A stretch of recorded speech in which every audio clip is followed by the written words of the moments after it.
Hey guys, how are you all. मेरा नाम है रमनदीप सिंह। स्वागत है आपका मेरे चैनल एएफएलएम के अंदर।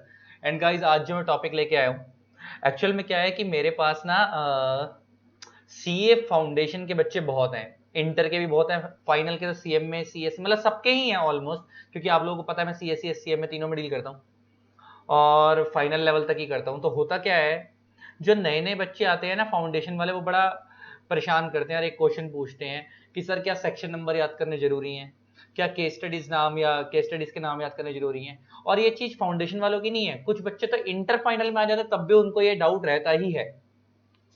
तो आज मैं एक इसका क्वेश्चन, तुम्हारा जो क्वेश्चन है कि क्या सेक्शन नंबर याद रखने जरूरी है, केस स्टडीज याद रखनी जरूरी है, केस स्टडीज के नाम याद रखने जरूरी है, उसका क्लियर कट आंसर देने लगा हूं। क्योंकि बहुत सारे बच्चों को ना एक मिथ है, टीचर्स ने डरा दिया कि अगर आप याद नहीं करोगे तो फेल हो जाओगे। तो बेटा मैं एक चीज क्लियर कर दूं, बिल्कुल clear, section number and case studies name याद रखना जरूरी नहीं है। आप उसे याद नहीं भी करके जाओगे, आप पेपर में एक भी सेक्शन कोट करके नहीं आओगे, अगर आपका कंसेप्ट ठीक है तो आप पास हो जाओगे। लेकिन मैं क्या बताने जा रहा हूं, बड़े ध्यान से सुनना, कि वो क्यों लिखना चाहिए उसके ऊपर बात करने जा रहा हूं, और किस तरीके से याद करने में वो बात करता हूं। देखो कौन कौन से याद करने हैं। एक्चुअल में क्या होता है, देखो हर एक लॉ में बहुत सारे सेक्शन, जैसे अगर मैं कंपनी लॉ की बात करूं तो कंपनी लॉ में 470 सेक्शन हैं। वो अलग बात है कि हर एक लेवल पे डिफरेंट डिफरेंट आते हैं। सीए फाउंडेशन की बात करूं तो वहां पे खाली 10 सेक्शन आते हैं, इंटर में 1 से लेकर 148 तक आते हैं। अगर मैं सीएम में इंटर की बात करूं और सीएस एग्जीक्यूटिव की बात करूं तो सीएम में इंटर में जो है वो अप्रोक्सीमेटली 205 तक आते हैं, और फाइनल के अंदर जो है फिर वो चार रिमेनिंग वाले 470 के जो बैलेंस है वो आते हैं। लेकिन ना हर जगह सेक्शंस के अंदर ना एक चीज होती है, सारे सेक्शंस इंपॉर्टेंट नहीं होते। कुछ सेक्शन ऐसे होते हैं जिनके ऊपर डायरेक्टली या इनडायरेक्टली हर अटेम्प्ट में क्वेश्चन आता ही है, आता ही है। अब मतलब एक अटेम्प्ट छोड़ के आ जाता है, कभी हर अटेम्प्ट में बार बार पूछ लेते हैं उस सेक्शन को, एक मोहरा बना रखा होता है। तो कुछ सेक्शंस ऐसे होते हैं, सेम कुछ केस स्टडीज भी ऐसी होती है। तो जो मेरे बच्चे होते हैं क्लास में, उनको हमेशा ये बोलता हूँ कि बेटा कुछ बच्चे ऐसे होते हैं जो बहुत शार्प माइंड के होते हैं और जिनको हर एक चीज याद हो जाती है। तो मैं उनको हमेशा बोलता हूँ अगर तुमसे याद हो पा रही है तुम सारे याद कर लो, सारे सेक्शंस भी याद कर लो, सारे केस स्टडीज भी याद कर लो। और वो कैसे याद होते हैं, आप लिख लिख के समराइज नोट्स बनाओगे तो हो जाएंगे, या लिख लिख के एक सेक्शन नंबर की अलग से लिस्ट बना लोगे तो हो जाएंगे। लेकिन जो बच्चों से याद नहीं होता और उनको लगता है हम कंफ्यूज हो जाएंगे पेपर में जाके, तो बेटा आप पूरे याद मत करो, आप सिर्फ इतने याद कर लो जितने आप कंसेप्ट पे पढ़ाई पूरी करके जाओ। लेकिन पीछे ये देखो कि आप टेनियर वगैरह परचेज करोगे, स्कैनर वगैरह परचेज करोगे, तो आपको पता लग जाएगा कि पास्ट अटेम्प्ट में ऐसे कौन से सेक्शन है जो बार बार रिपीट होते हैं, ऐसे कौन से केस है जो बार बार रिपीट होते हैं।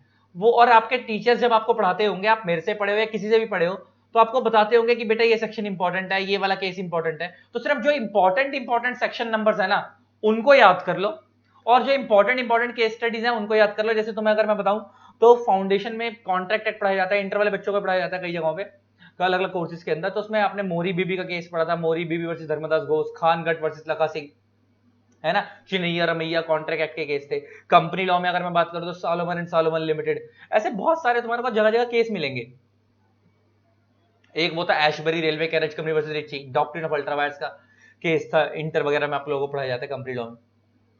तो ऐसे अलग अलग लॉ के अंदर जो जो केस इंपॉर्टेंट है ना, सिर्फ उन उनके केस के नाम याद रख लो, बाकियों के केस के नाम याद मत रखो। नहीं याद आते तो कोई बात नहीं।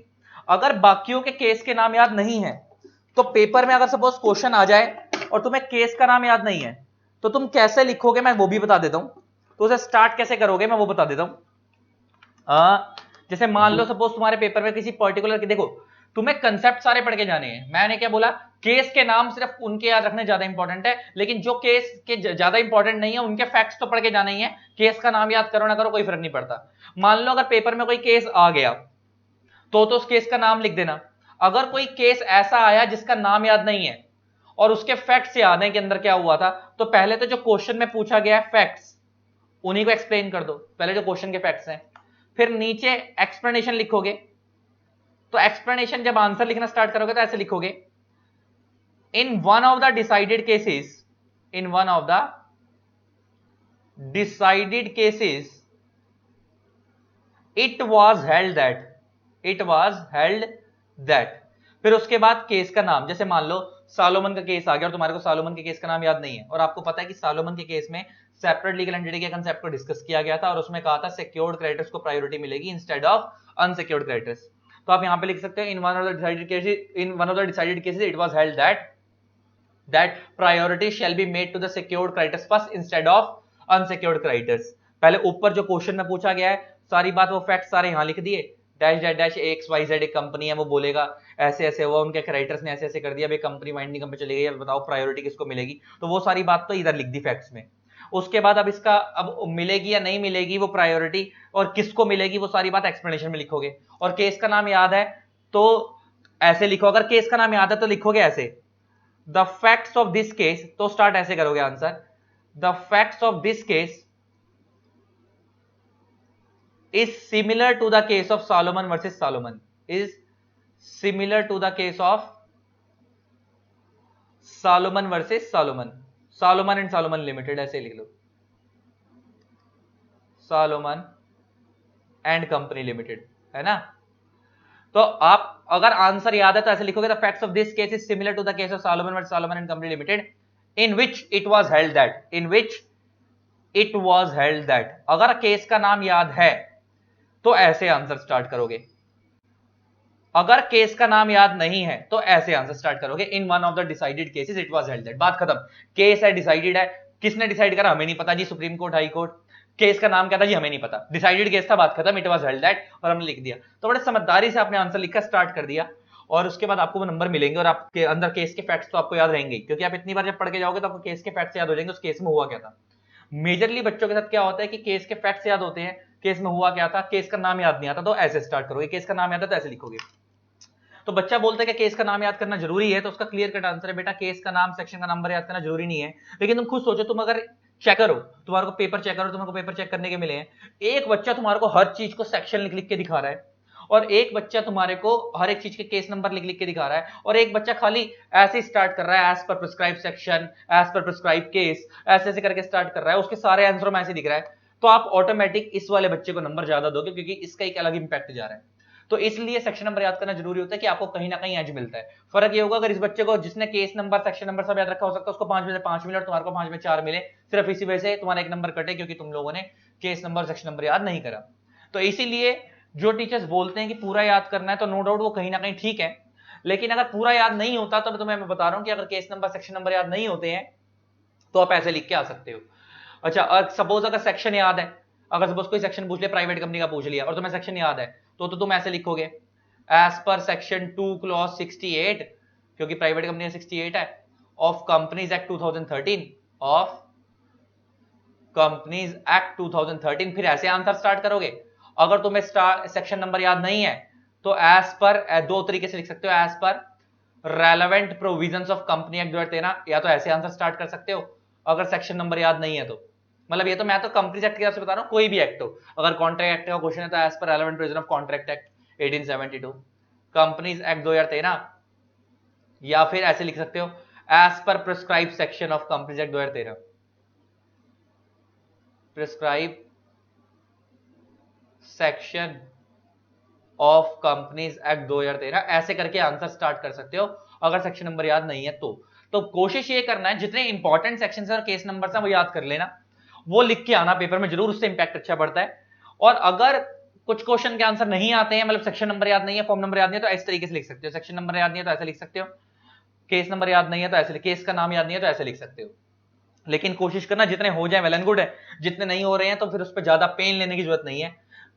जितने इंपॉर्टेंट है वो कर जाओ, बाकी के सिर्फ कंसेप्ट पढ़ जाओ, सेक्शन नंबर याद मत करो, कोई दिक्कत वाली बात नहीं है। लेकिन इंपैक्ट कहीं ना कहीं पड़ता है, वो मैंने तुम्हें बता दिया। लेकिन नहीं याद हो रहा तो कोई पेन लेना नहीं है कि डर जाओ जी हाँ भाई हमारे से पेपर नहीं होगा, फ्रीली जाओ, फ्री माइंड होकर जाओ, हमें कोई ग्रीन दुनिया से मतलब नहीं है, हम कर लेंगे जी आंसर। हमें सेक्शन नंबर याद है तो भी हम कर लेंगे, हमें सेक्शन नंबर याद नहीं है तो भी हम कर लेंगे, हमें केस का नाम याद है तो भी हम कर लेंगे, हमें केस का नाम याद नहीं है तो भी हम कर लेंगे। ये हो गई बात। ये होने के बाद अब एक बच्चा पूछता है कि सर अगर मैंने गलत सेक्शन लिख दिया तो बेटा अगर किसी सेक्शन में डाउट है तो जिंदगी में वो सेक्शन नंबर लिख के मत आना।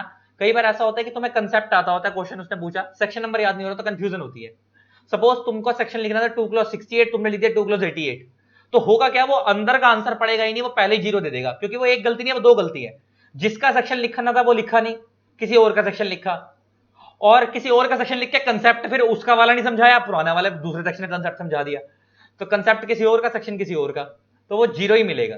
तो उससे बेटर ये है कि अगर सेक्शन नहीं आता या डाउट है, हल्का सा भी डाउट है, तो एज पर प्रेस्क्राइब सेक्शन करके आ जाओ, लेकिन गलत सेक्शन नंबर कभी भी कोट मत करो, 0 ही मिलेंगे। गलत सेक्शन में 0 मिलेंगे, लेकिन सेक्शन नंबर याद नहीं है, कंसेप्ट ठीक है तो 5 में 4 मिल जाएंगे। ठीक, ये बात समझ आती है। अच्छा एक चीज और, अब बच्चे एक दो चीज पूछ लेते हैं तो मैं वो भी बता देता हूं। बच्चा बोलता है जैसे सुबह जगह जगह देखा होगा कंपनी लॉ में लिखा होता है कि ये फॉर्म जो है 30 दिन में फाइल होगा, ये फॉर्म 15 दिन में फाइल होगा, ये फॉर्म 60 दिन में फाइल होगा। बच्चा बोलता है सर अगर सपोज हम डेज भूल गए, तो डेज भूल गए कितने दिन में फाइल होगा, तो तुम ऐसे लिख सकते हो, जैसे सपोज MGT 14 जो है एक फॉर्म है कंपनी लॉ में, वो 30 दिन में जाता है, 30 दिन में फाइल होता है स्पेशल रेजोल्यूशन पास होने के। तुम ऐसे लिख सकते हो, अगर तुम्हें डेज भूल गए तो MGT 14 शैल बी filed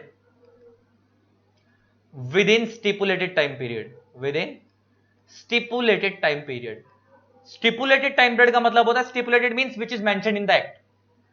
तो आप डेज भूल गए तो स्टिपुलेटेड का मतलब क्या, which is mentioned in the act. तो वो फॉर्म कितने दिन में फाइल होगा, जो एक्ट में लिखा है। हमें क्या पता सोचता रहा है, हमने तो बता दिया कि जो एक्ट में लिखा उतने दिन में फाइल होगा, हम भूल गए। अब ये नहीं कि पूरे हर सेक्शन में स्टिपुलेटेड टाइम पीरियड लिख के आ रहे हो, ये कुछ कुछ जगहों पे तीर है, रामबाण तीर जो लगा के आ सकते हो, अगर भूल जाओ तो ये ऐसे लिख के आ सकते हो। एक ये बात हो गई।